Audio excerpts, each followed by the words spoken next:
Здравейте, здравейте, приятели! Ще поговоря, ще споделя с вас всъщност това, което разглеждах за слънчевото затъмнение, което се състои на 2 октомври. Слънчевите затъмнения винаги залагат нова житейска програма. Идеята на новата житейска програма в живота е тясно свързана с човешката съдба и най-вече с идеята за развитие, за еволюция, за прогрес в човешкия живот като същност, като личност, като житейски план. Тоест, нищо в живота не се случва произволно, не се случва случайно и всичко е построено в една много добре математически построена система. И абсолютно всичко, което съществува, видимо, невидимо, то е свързано помежду си. Всичко помежду си е много свързано. И също така, абсолютно всеки един процес в природата, в космичен аспект, в междучовешки аспект, в междуличностен, в социален, в индивидуален аспект, абсолютно всичко си взаимодейства тясно. Така че, както е казал Хермес, каквото горе, такова и долу. Сега, горе, така нареченото горе, се случват много интересни неща. Такива напрежения, такива конфликти има между планетните енергии, такава мощна енергия отключват и всъщност тази енергия, тя се проявява в между човешки план, до такава степен повлиява и предизвиква предизвиква процеси, които идеята е точно за да развият човек, да дадат възможност той да се придвижва, да се развива и да е винаги във връзка с себе си и с своя божествен дух. Това звучи така доста клише, доста може би така утопично, патетично, да не знам.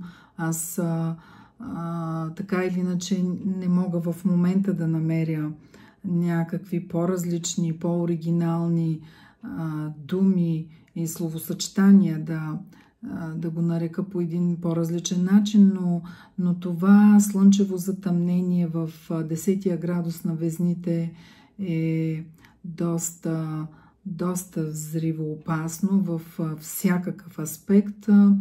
Направи ми много силно впечатление, че много неподвижни звезди участват в тези процеси и когато неподвижните звезди си взаимодействат с планетите, с разположенията по различните теми, става въпрос за нещо, което е съдбовно, нещо, което има един огромен контрол, който е над човешкия контрол и тези процеси са безвъзвратни и безкомпромисни, но идеята тук всъщност, конкретно в случая, темата баланс, темата справедливост и междучовешките отношения, на какво се основават, на какво са се градили тези междучовешки отношения и всъщност до какви резултати са довели в днешно време. Много така съм разсъждавала има ли справедливост. Тук няма много да философствам има ли, няма ли справедливост, обаче има баланс. Винаги в природата, физичните и химичните закони, които са така подстроени в една система, и тази система много мощно функционира и абсолютно всичко е под контрол, колкото и да изглежда хаос в нашите представи, то тази система наистина работи уникално. И ако така в чисто житейски план ни се струва много често, че животът е жесток и несправедлив с нас, тук наистина може много да се спори в зависимост от човешкото отношение, от човешката гледна точка, от възгледите на човек, въобще за нещата, с които се сблъсква. Но когато става въпрос за баланс, това е един от законите в космоса, баланс винаги има. И тук темата везни най-вече започва с темата, се свързва с баланса. Когато нещата се развиват в посока дисбаланс, когато наклонява везната само в едната посока и се губи се баланса, тогава вие сами знаете, че започват много сериозни проблеми, които за да се стигне отново до баланс, до равновесие, трябва да се случи нещо, което да компенсира, нещо, което да възстанови отново баланса. И сега тук този баланс е отнесен много за абсолютно всичко, което вече е загубило равновесие, баланс и е довело до несправедливост. Несправедливостта е като краен продукт от загубата на баланса. Така че, когато се спори за справедливост, винаги има две страни, но когато се говори за баланс, там винаги става въпрос за равновесие.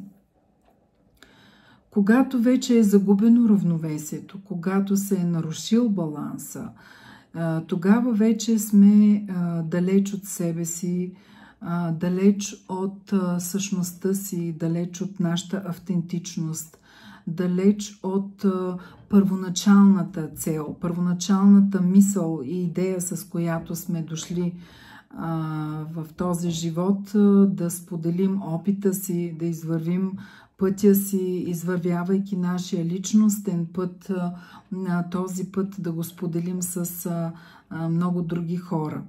И тук става въпрос за човешките отношения, които всъщност до този момент като че ли сме ги приемали в годините като даденост, не сме така отдавали такова, или по-скоро сме загубили връзката с другите, защото изцяло сме се фокусирали върху личните си его нужди и сме обслужвали наши желания, страсти,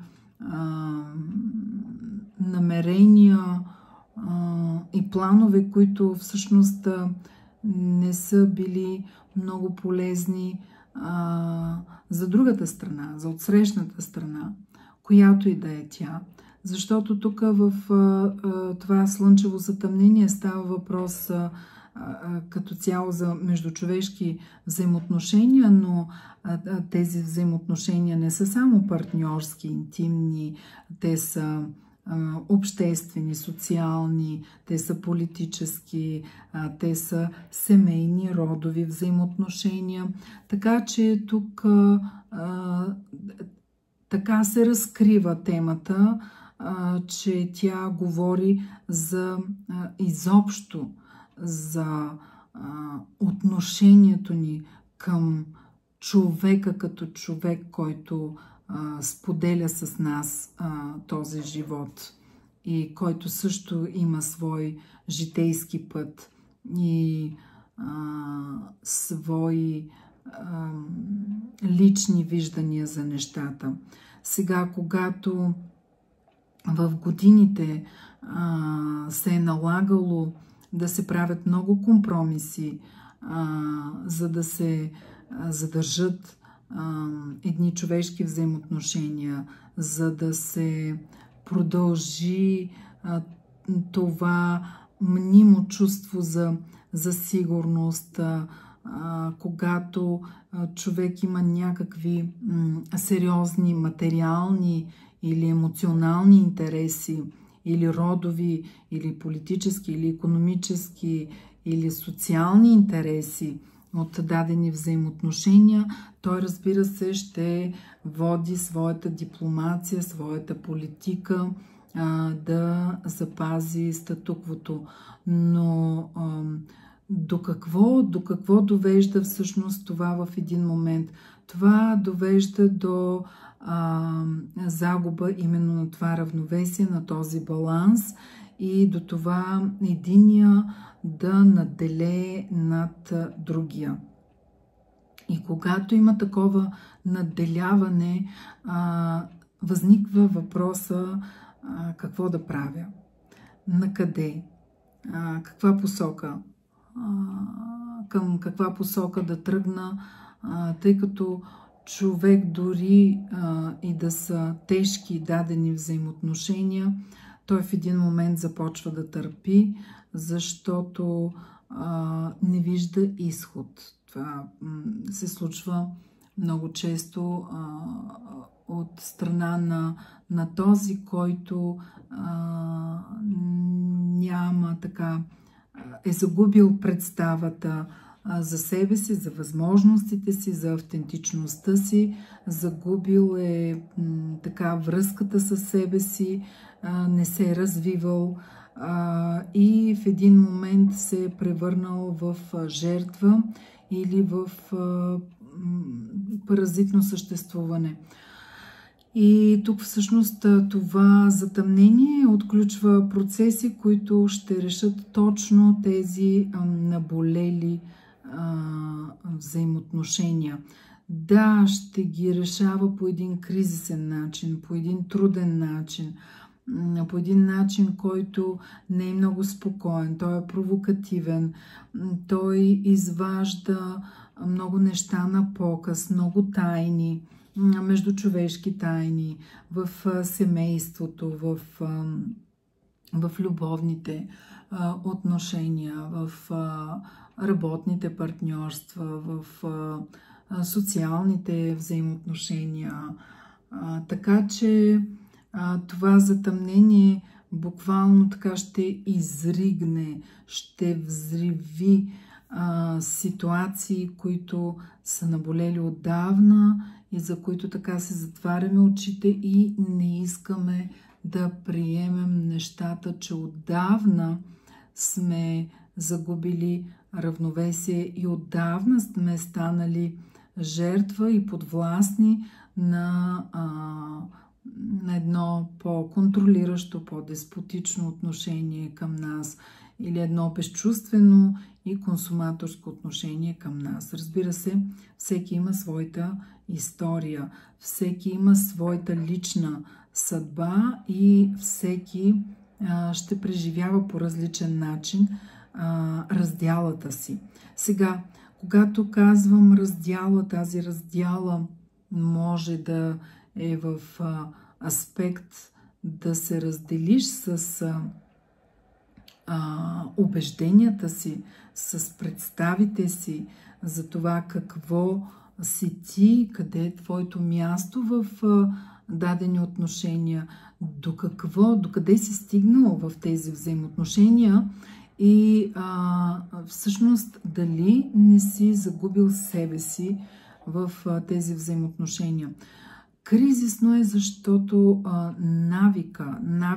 навиците, които сме придобили през целия този път и през целия този опит, тези навици много трудно могат да бъдат изкоренени. И когато се налага това да се случи, то, разбира се, не се случва по лесен начин. Но винаги идеята в живота, в закономерността, смисъла е да бъдем себе си и да сме си на пътя и да развиваме в себе си всички онези ценности, които когато дойде важния момент, да продължим в един друг аспект съществуването си, извън материята, този опит да допринесе за едно по-хубаво място, за едни по-хубави преживявания и за една лекота по вечния път. Така, 10-тия градус на Везните, там се намира една неподвижна звезда, която много така ясно казва, че тук ще берем плодовете на това, което сме сътворили в миналото. И това може, разбира се, да не е от най-приятните, да не са от най-приятните преживявания в живота ни. Няма значение коя страна, за коя страна става въпрос. Няма значение дали в тези взаимоотношения сме били жертва или сме били този, който е управлявал и е манипулирал нещата. Няма никакво значение. И едната и другата страна ще бъде освободена и ще види доста така мощно, ще види, ще усети, ще преживее това, което сам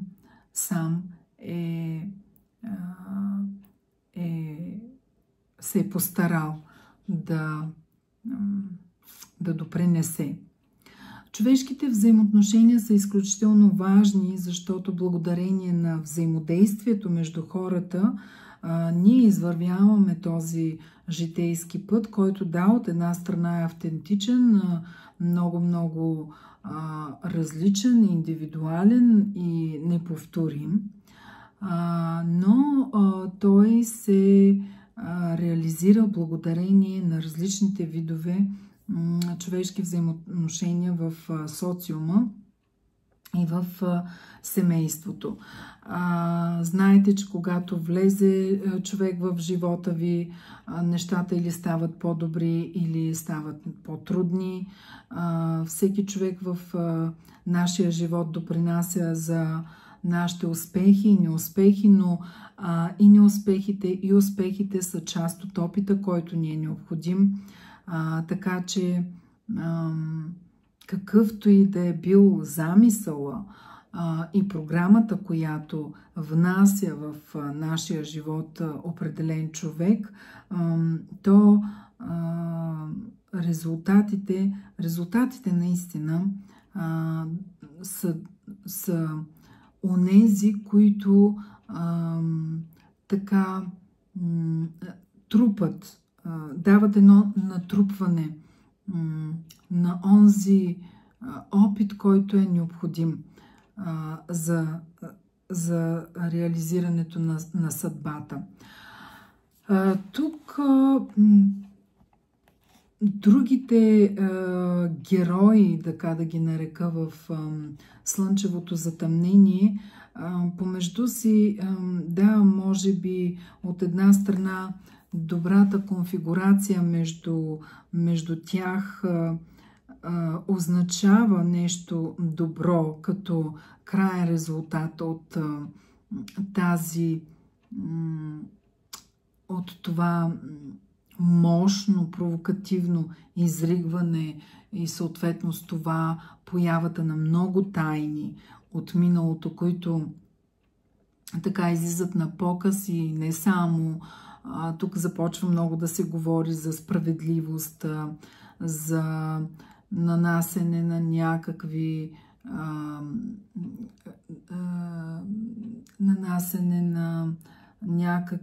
наказания в името на справедливостта.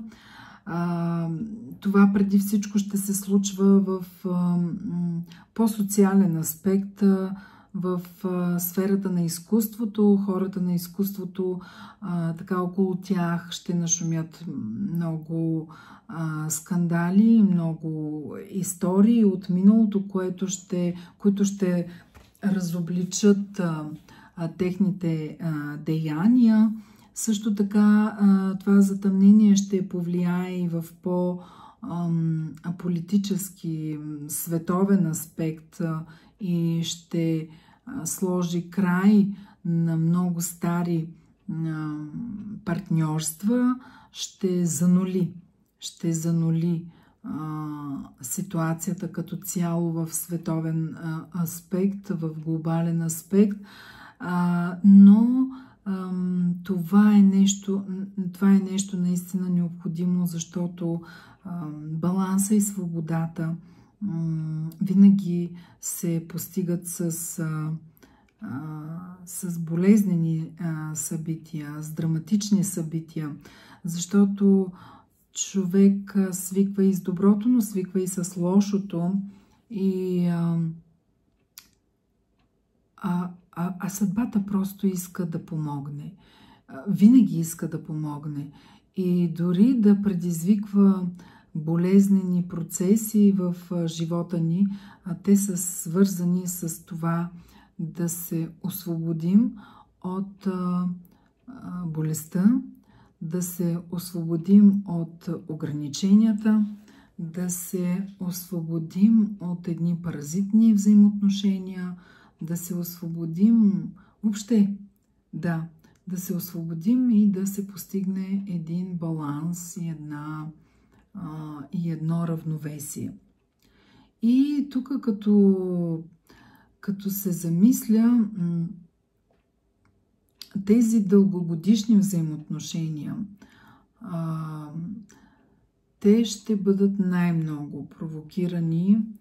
Там ще се случват шокиращи събития, но в тези събития така ще сложат край. Ще сложат край на едни модели, които са заложени от много отдавна, модели на човешките взаимоотношения, в които няма баланс, в които има или доминиране, или подчинение. Сега ще възникне въпроса за хуманизма, за човечността и за тази взаимопомощ, за която още в предишното затъмнение, мисля, че малко така споменах, но тук особено ще стане въпрос, ще се повдигне въпроса за взаимопомощта и за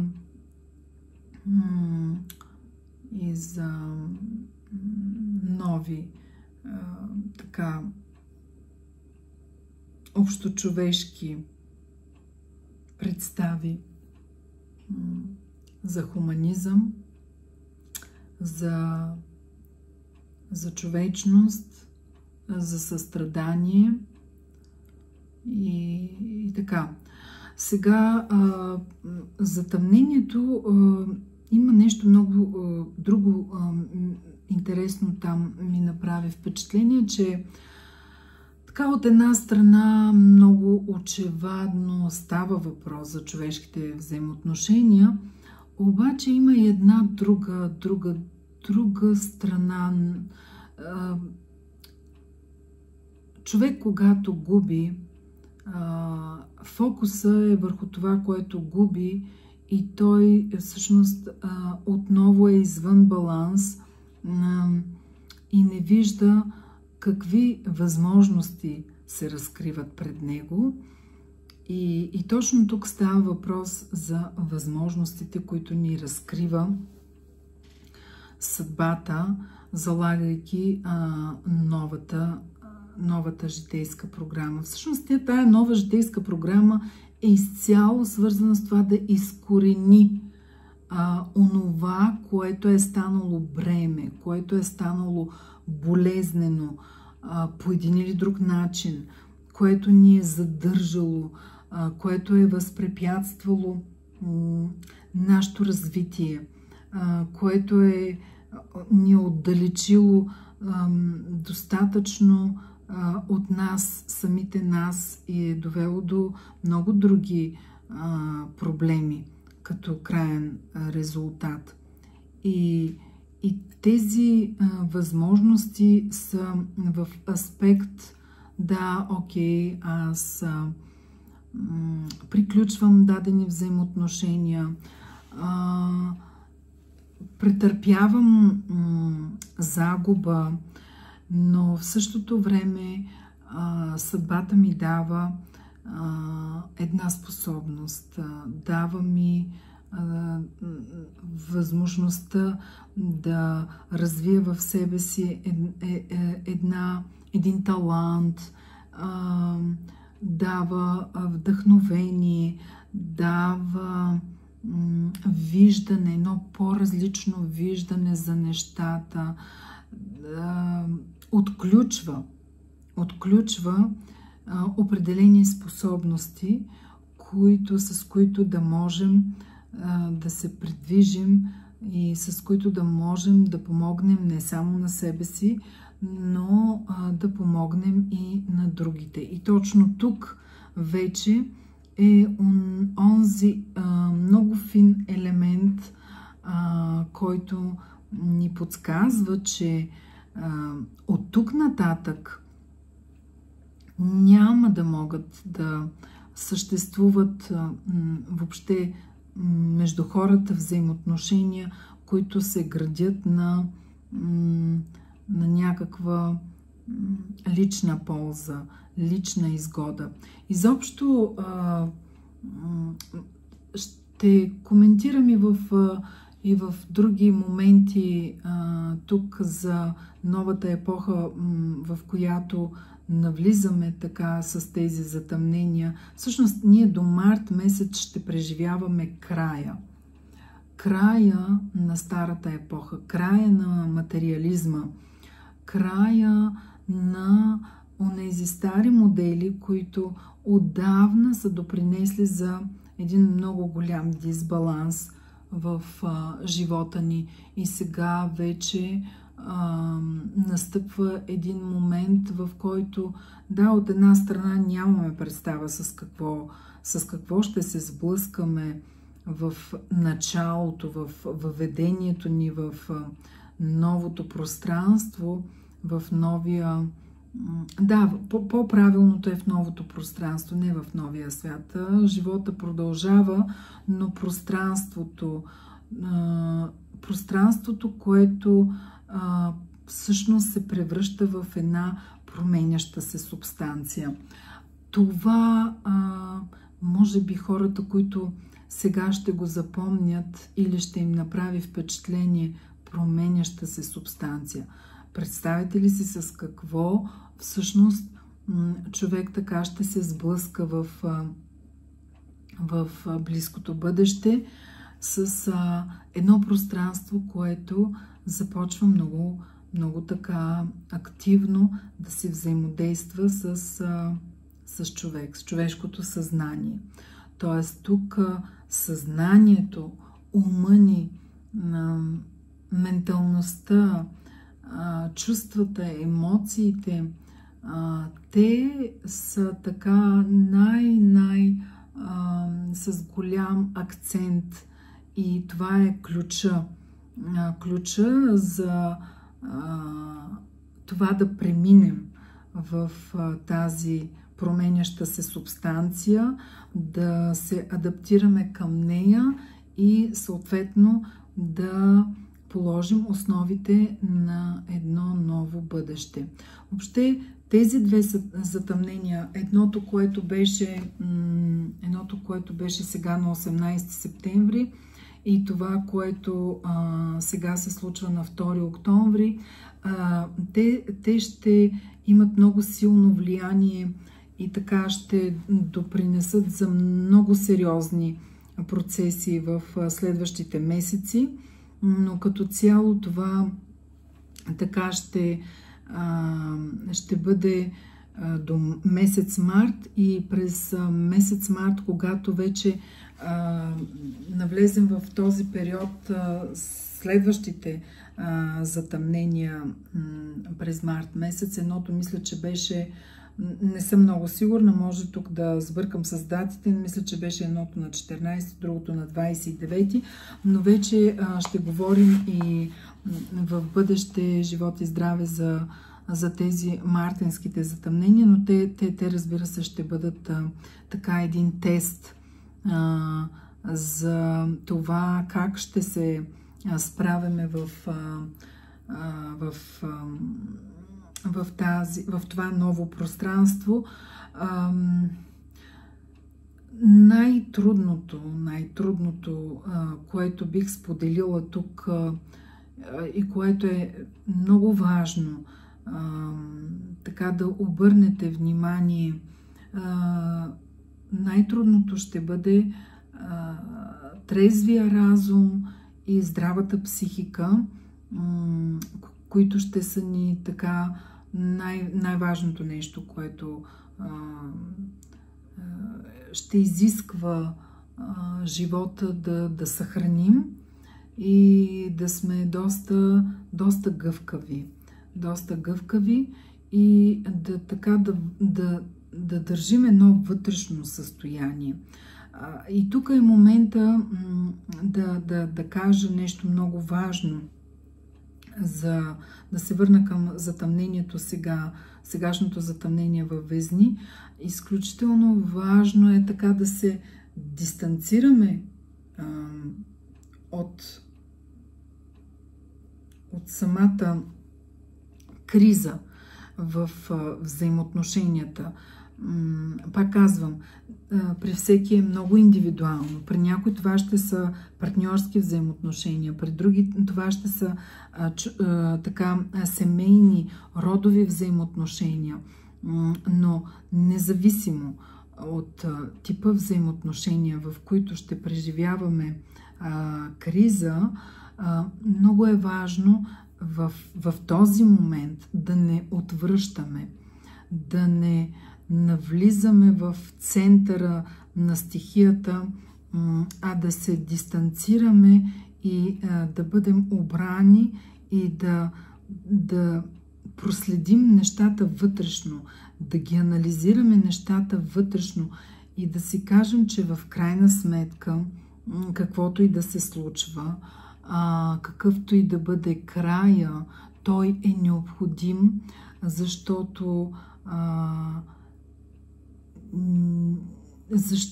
той вече не кореспондира с аза, не кореспондира с нашата същност, каквато и да е тя. Не кореспондира с развитието ни. Затова да се опитаме така външния баланс, след като го няма, след като се губи външното равновесие, така да се опитаме да създадем една вътрешна устойчивост и една дистанция от случващото се. И вече в следващите месеци нещата ще се откроят. Това, което е наше, така или иначе няма да се загуби. Това, което ни е необходимо и е в тон с нашата съдба, ние няма да го загубим. Но това, което вече няма да ни служи, няма да служи нито на едната, нито на другата страна, то ще се разруши. Сега в това слънчево затъмнение участва и черната луна. Черната луна, тя има много така функции, много напоследък така се взима предвид, когато се правят интерпретации за определени, в астрологичен аспект за определени прогнози. Сега черната луна като цяло в случая ще говори за сенките, с които ще се сблъскаме с тъмната страна на нещата, тъмната страна на дадено партньорство. Това ще допринесе за шокове, ще ни шокира. Ще ни шокират някои неща, които ще видим и ще преживеем, но въпреки това те са необходими, защото тук става въпрос за свободата и независимостта на аза и освобождаването на духа по неговия еволюционен път. Смисъла на нещата не е само в личностен аспект и никога не е бил в личностен аспект, защото един човек е една прашинка от цялото това пространство, от целият този космос, от цялата тази вселена и всъщност, в същото време е най-любимото Божие създание, което е сътворено от Него. И така че тук нещата, които се случват, изискват една вътрешна опорна точка и един хладен ум, проява на мъдрост до някъде, за да може да прозрем и да провидим смисъла на случващото се. И тук сега асцендента на самото затъмнение е съвпад с една от кралските звезди,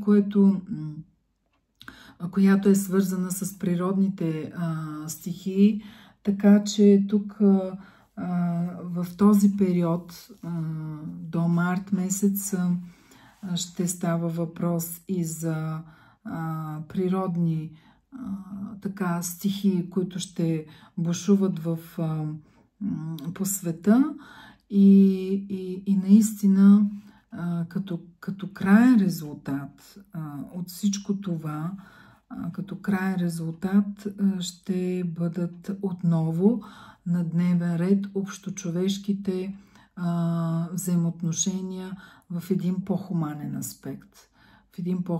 аспект. Защото наистина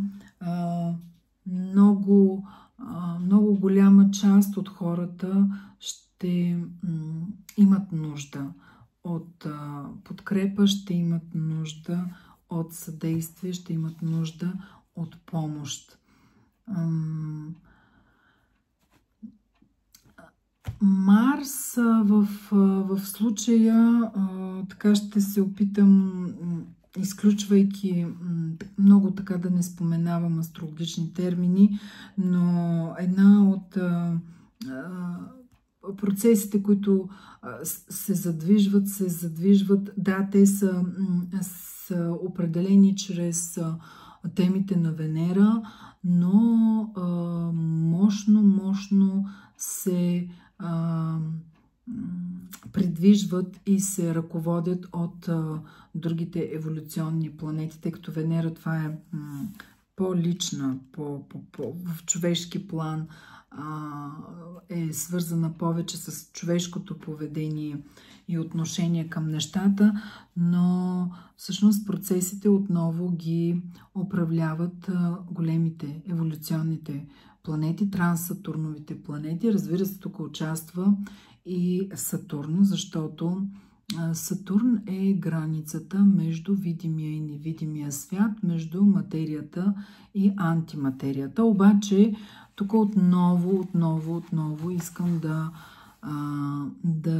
да споделя всъщност с какво ще си имаме работа, което така ще ни обърква, което ще събужда в нас много голяма тревожност, много страхове, много тази неопределеност, тази неяснота, този хаос, който ни заобикаля, той до такава степен въздейства върху психиката ни, но ако ни е ясно всъщност с какво си имаме работа, тогава ще ни е по-лесно осъзнато да преминаваме към следващия етап от процесите. И ще повторя още веднъж, че пространството вече е променяща се субстанция и тя наистина изисква от нас една гъвкавост. Изисква от нас да приемем, че нищо няма да бъде като преди. Ние имаме тук един опит с предишни събития от 2020-2021 година, но тук ще е по-различно. Да, тук ще е по-различно, много по-мощно и затова отново ни изправя така пред едно предизвикателство, където всичко е толкова гъвкаво, толкова бързо променящо се, че ние трябва да сме достатъчно будни и устойчиви и възприемчиви, че да може да преминаваме да преминаваме много по-стабилно напред. Сега, какво означава това?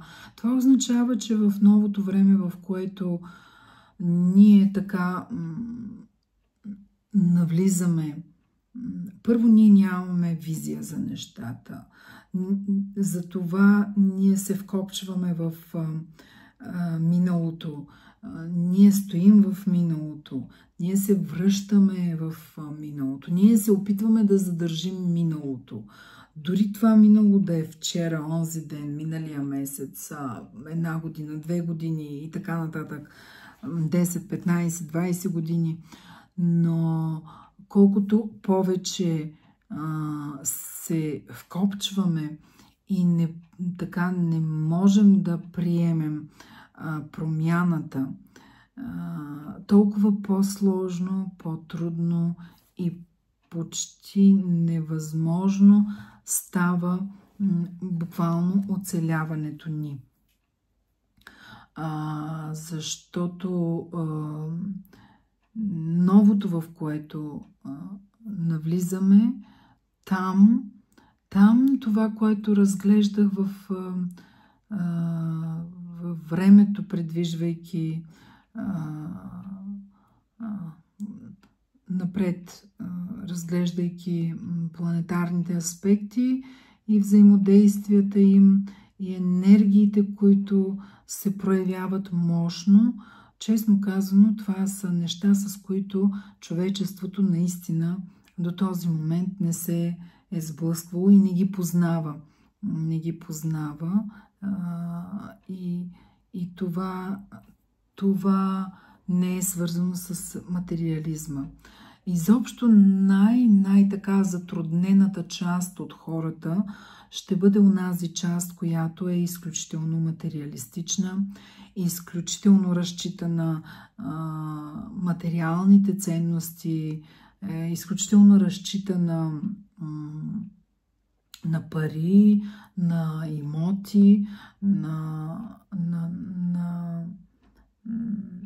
такива материални ресурси.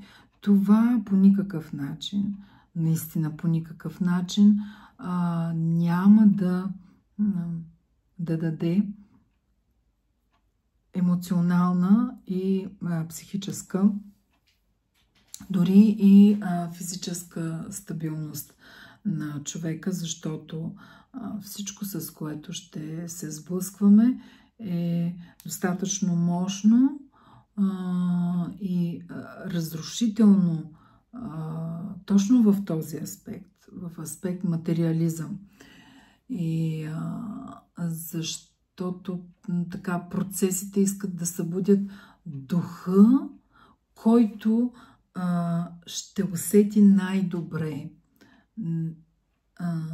новите енергии и ще започне най-адекватно да си взаимодейства с тях и, разбира се, да реализира човек, да реализира себе си и в бъдеще.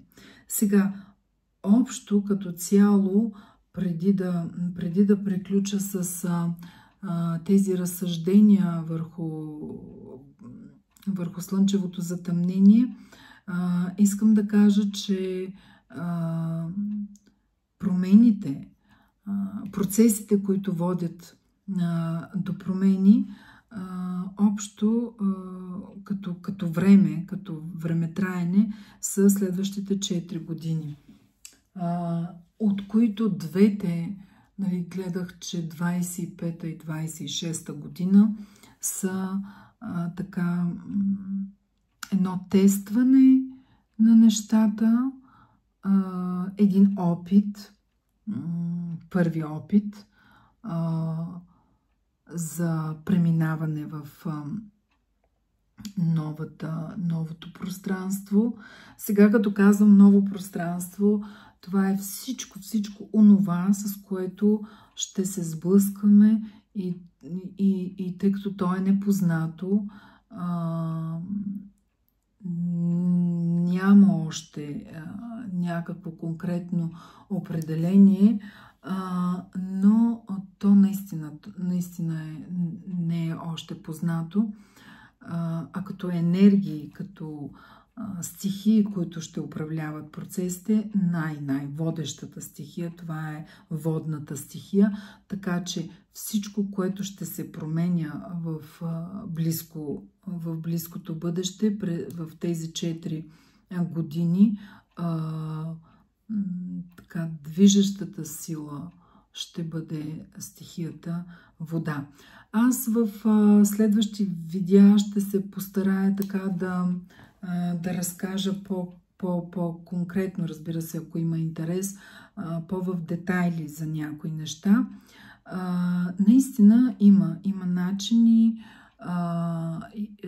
живота въобще дава, природата дава способи, начини за подпомагане, да се извърви този период, този преход. Това също може би така в близко бъдеще, ако имам възможност, ще споделя с вас тези помощни средства.